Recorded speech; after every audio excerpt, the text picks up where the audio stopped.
عهدا فلن يخلف الله عهده أم تقولون على الله ما لا تعلمون بلى من كسب سيئة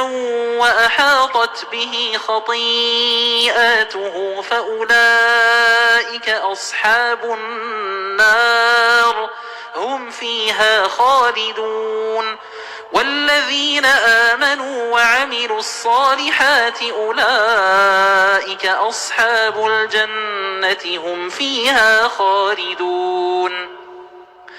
وإذا أخذنا ميثاق بني إسرائيل لا تعبدون إلا الله وبالوالدين إحسانا وذي القربى واليتامى والمساكين وقولوا للناس حسنا وأقيموا الصلاة وآتوا الزكاة وقولوا للناس حسنا وأقيموا الصلاة وآتوا الزكاة ثم توليتم إلا قليلا منكم وأنتم معرضون وإذا أخذنا ميثاقكم لا تسفكون دماءكم ولا تخرجون أنفسكم من دياركم ثم أقررتم وأنتم تشهدون ثم أنتم هؤلاء تقتلون أنفسكم وتخرجون فريقا منكم من ديارهم تظاهرون عليهم بالإثم والعدوان وإن ياتوكم أسارى تفادوهم وهو محرم عليكم إخراجهم أفتؤمنون ببعض الكتاب وتكفرون ببعض فما جزاء من يفعل ذلك منكم إلا خزي في الحياة الدنيا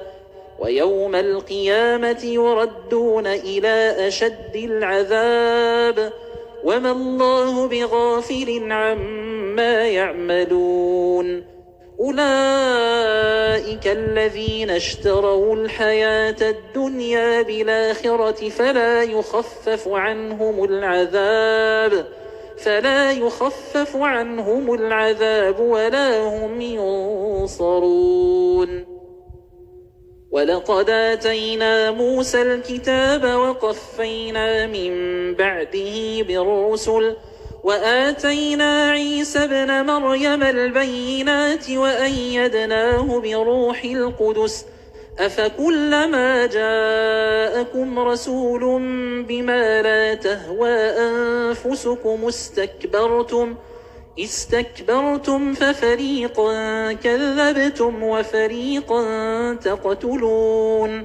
وقالوا قلوبنا غلف بل لعنهم الله بكفرهم فقليلا ما يؤمنون ولما جاءهم كتاب من عند الله مصدق لما معهم وكانوا من قبل يستفتحون على الذين كفروا فلما جاءهم ما عرفوا كفروا به فلعنة الله على الكافرين بئس ما اشتروا به أنفسهم أن يكفروا بما أنزل الله بغيا أن ينزل الله من فضله على من يشاء من عباده فباءوا بغضب على غضب وللكافرين عذاب مهين وإذا قيل لهم آمنوا بما أنزل الله قالوا نؤمن بما أنزل علينا ويكفرون بما وراءه وهو الحق مصدقا لما معهم قل فلم تقتلون أنبياء الله من قبل إن كنتم مؤمنين. ولقد جاءكم موسى بالبينات ثم اتخذتم العجل من بعده وأنتم ظالمون.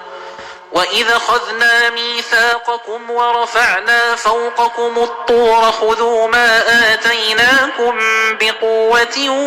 واسمعوا قالوا سمعنا وعصينا وأشربوا في قلوبهم العجل بكفرهم قل بئس ما يأمركم به إيمانكم إن كنتم مؤمنين. قل إن كانت لكم الدار الآخرة عند الله خالصة من دون الناس فتمنوا الموت إن كنتم صادقين ولن يتمنوه أبدا بما قدمت أيديهم والله عليم بالظالمين.